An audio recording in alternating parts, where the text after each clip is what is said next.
Both sides now, Yeah. Judy or Joni? Oh, I think the one I know more is the Judy version. Oh, I know it better than the Joni yeah, version. yeah. Well, a lot of It people got with, more airplay, I yeah. think, because I was just saying this to someone the other day that Okay, don't take over my podcast. I grew up on AM radio. I just wanted to know which one you like more. Okay, Judy. Yeah. Okay. it's the one I know. Okay. All right. Welcome to Lunchbox Sociables. We're talking about music and songwriting, videos, and production. Season 2? Season 3. Season 3, episode Season 3, 2? Episode 2. Correct. Okay. Today we're going to specifically talk about one particular song, "Gone Away," and its long history with Lunchbox Social. And so I will pass it over to my associate producer. I don't know why I love saying that.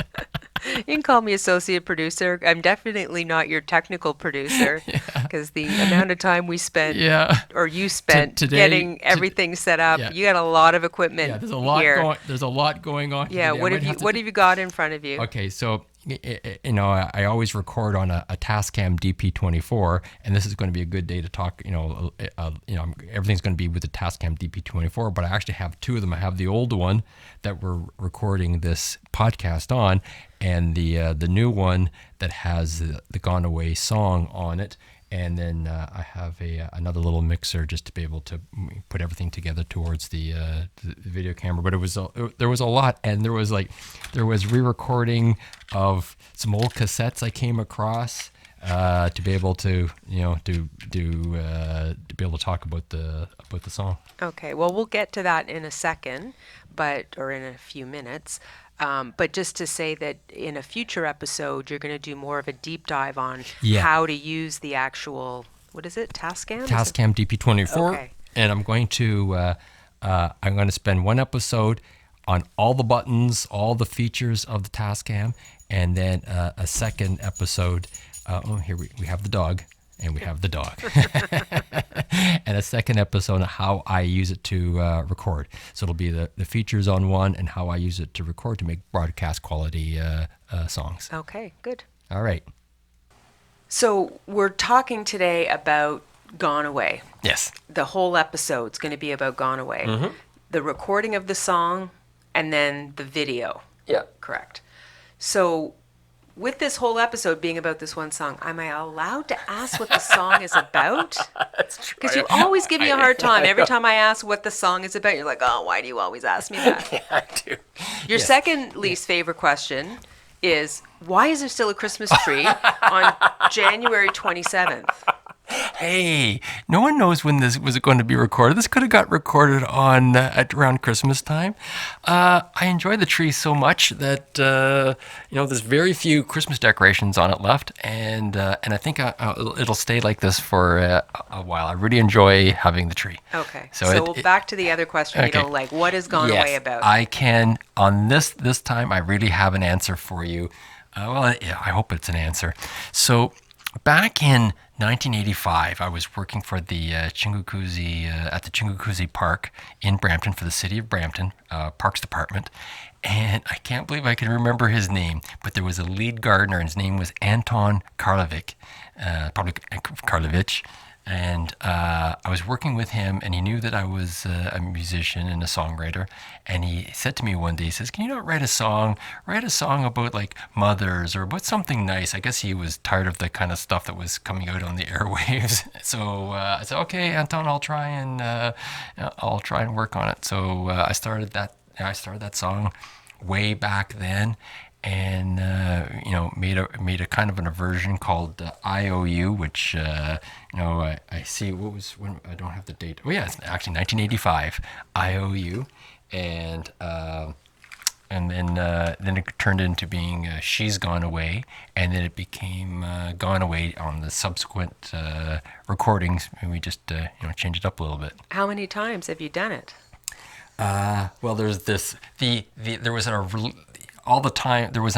released version in 1991, and we'll get to that. I'll play a little bit of it. In 1991, there was a released version when my band was called The Resistance, And then in 2001, 2003, 2001, I think. That's when we changed it to Gone Away, and then there was just this past fall, decided to re-record it again. I was thinking about it being like a Christmas song, and my songs usually take like anywhere from months to years to get from production to completion. This one was done in about 6 weeks, and it just went bang, bang, bang, bang, bang. And I've got everything on the Tascam, so I'm going to be able to play all the different tracks. Okay. So let's go back to versions. What was it about this song that stuck with you for, okay, I'll just do reality check here. 1985 was 39 years ago. You just do the math? Yeah, I did the math. And I'm not very good at math. I got out my little calculator.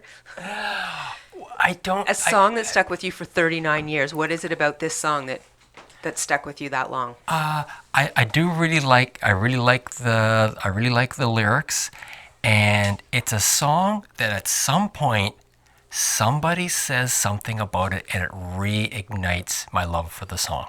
So there's always somebody, including yourself. You one time said it was one of your favorite songs of I think it is my favorite song of yours. And there's been these times. I remember once being in Germany, and the song, it was because it's on the CD, the song was playing, and this one of the girls in the group who had no idea whose band this was or anything, and she commented about, she goes, "Oh, I really like that song, and the singer sounds so, I think it was like so nice and whatever." And I go, "Oh, that's me." Why was your song playing in Germany? Because I had gone there to meet to see the girl, my East German princess, who was the subject of the song, and I had brought the CD. And so you were at a house party or something and had the CD on. I thought you were in like a pub or something. No. Like, wow. I just came on the radio. Now I could have made this story better by saying that, but no, it was on playing the CD because it just got printed off, and so and then like just as time would go by, people would say something. And then even as far as this fall, when I was supposed to be working on a different song, somebody said, "Oh, I really love the words of this song. I really like this song." And then I went off in this direction with the song. Okay. How did the song evolve musically over the years? Mostly because of different musicians. So from the 1985 to 1989 to 1991 to 2001 to what are we now, 2023, when we did it in the fall. It'd be always different musicians, so they always add something. I rarely say, do it just like the last guy. I like hearing, come up with a different feel. So that would really, that's a heavy influence. In fact, I don't even sing on one of the versions. So having the different musicians. Some of the words are identical to what I wrote in 1985, and some things changed. I know it was the song started as IOU, and I'm going to play you a little bit, and there's there's a different chorus in here completely, and then it went to IOU is in the song, and then it went to She's Gone Away, and it's only recently that we went to not actually in 2001 version it went to Gone Away. Okay. All right, so why don't you take us back to one of those early versions? What are we listening to? So I don't even have the words yet. Yeah, that's just me coming up with but that's how I come up with a melody type of thing, and I think this is the first time I.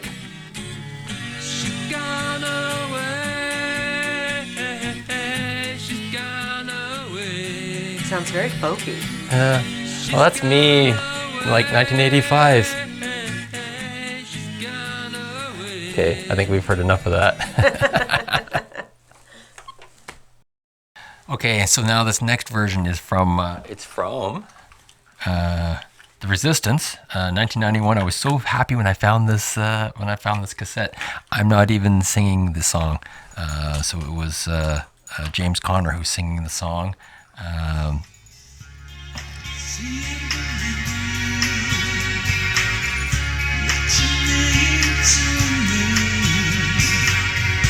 Everybody pulls me apart, put me back together, and again I start.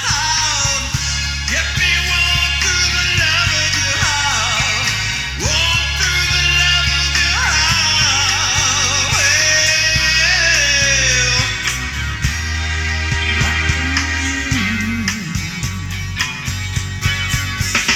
She's gone away.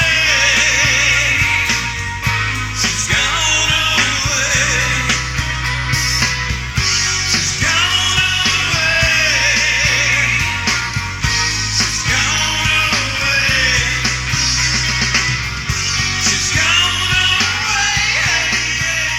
So interesting. I mean, obviously the voice is completely different, Yeah. but the music is different Yeah. too. I recognize all the lyrics, Yeah. but the music Yeah. is completely different. Yeah, no, it's it's an example of bringing different musicians. It's the same chord progression. It might have been something changed a little here and there, but different musicians really can really change a song from one version to the next. Okay. So then I have one more you still. have one more version? One Okay. more version. Let's get to that. Okay, we're recording. Yeah. So just so you know, I'm having to pet the dog to keep Keep her quiet. Is to that what keep- they call it these days? Petting the dog? I'm petting the dog to keep her quiet because she's got a real jingly little collar on. Okay, so let's keep going here. This is the version that I recorded in 2001 on CD. So and so we'll play a little bit of that. Whoa, starts it loud. Now this is me singing now. Yeah, this is the version I know. This is the version you know.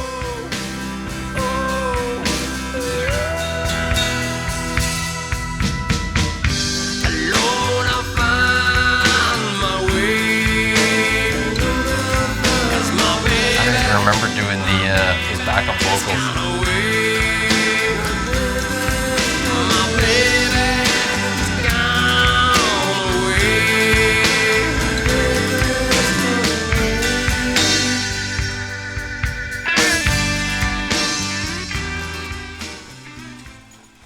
Okay.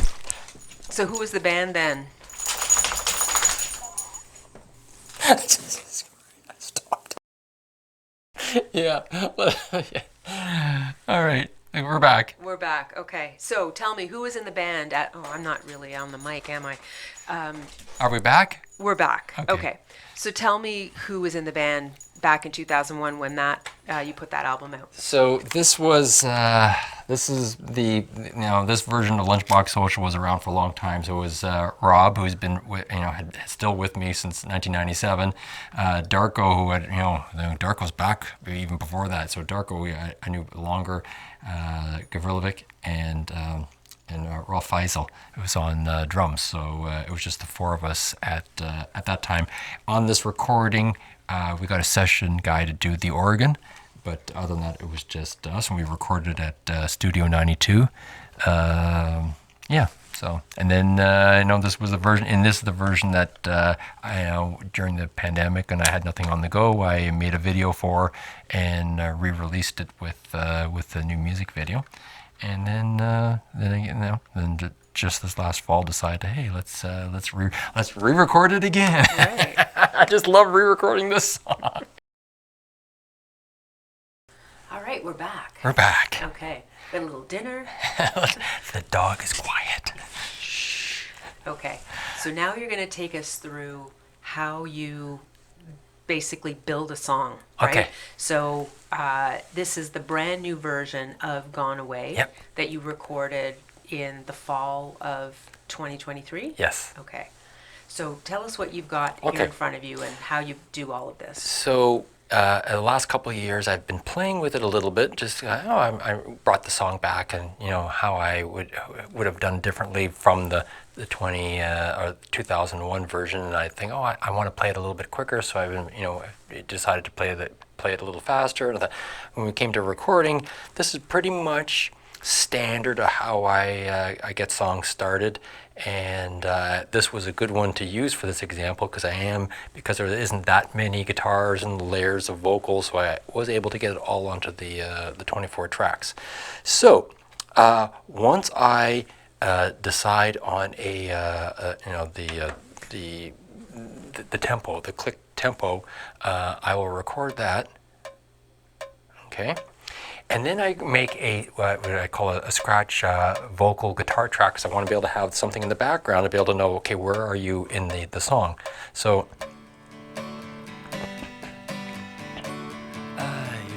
okay, so now there you hear, that's just and that track will never make it, it's not gonna, because I had the extra tracks, I was able to save it. Normally I end up re-recording it. So now you can hear that click track. Now at the time that I'm recording the click track, I've probably also recorded, because I'm using the click on the drum machine, it's there. So I have the drum machine, a kick drum and a snare, just to, So that's like you said, a drum machine. That's That's just- not a person actually playing the drums. Yeah, Okay. it got recorded at the same time that the click got, okay? Okay.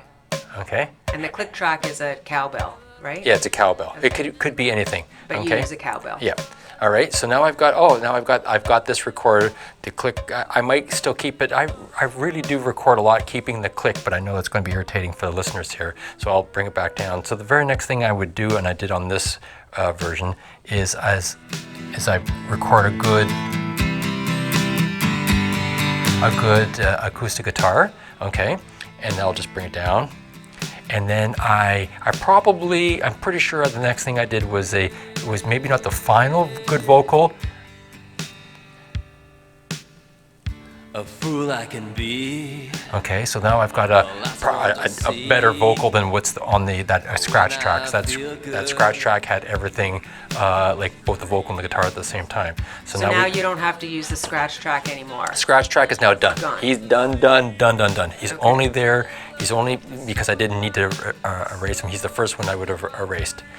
Okay, so then because I like tambourine, I would have recorded a whole 4 minutes of hitting the tambourine. So now we get the tambourine. Okay, I'll bring it back down again just because I want to be able to talk on top of this. And then I would record, with the shaker. I would have done a whole track of shaker. It may or may not stay in the, in the song all the way through, but I want it there. Okay. Then I think in this song, I'm pretty sure in this song, there's a lead guitar solo. So I had Bob Moss come over and do the guitar work. Okay, so there's his solo. I'm gonna bring him back down again, and then there's a lead guitar, kind of like a rhythm track. Okay, so now we have the acoustic guitar, my clean telly, that one, the Telecaster. The Telecaster, yep. Okay. I don't want to get ahead of myself here. So at some point, when I've done a vocal track, I'm also going to do a vocal double track. Okay, so I like to have just to thicken up the vocal. So is it a complete copy, or do you re-record another vocal track? So you record yourself twice singing? Yeah. If you just cut and paste, it won't give you any extra. It's just all you're going to do is add volume. Right. But okay. if you try and sing it as close as possible, you'll thicken it up a little bit. So it's like a duet with yourself. It's a duet with yourself. Okay. You and your AI clone. Yes. Okay. And there's the backup. There's the backup vocal. Oh. Okay. Alone I'll find my way, 'cause my baby Now, just something missing here. Oh yeah, the bass. So Greg did the bass. alone I'll find my way. My baby's gone away. Okay, so something else is missing here, and I'm going to have to back up the song because I don't want to just bring it in. There's only a little bit of the song left. So I'm going to bring it all the way back to And at some point, I brought all of this into Pasha Sound for Guillermo to add the drums. So So then you ditch the drum machine Should and ditch- replace it yeah. with a human drum. yeah,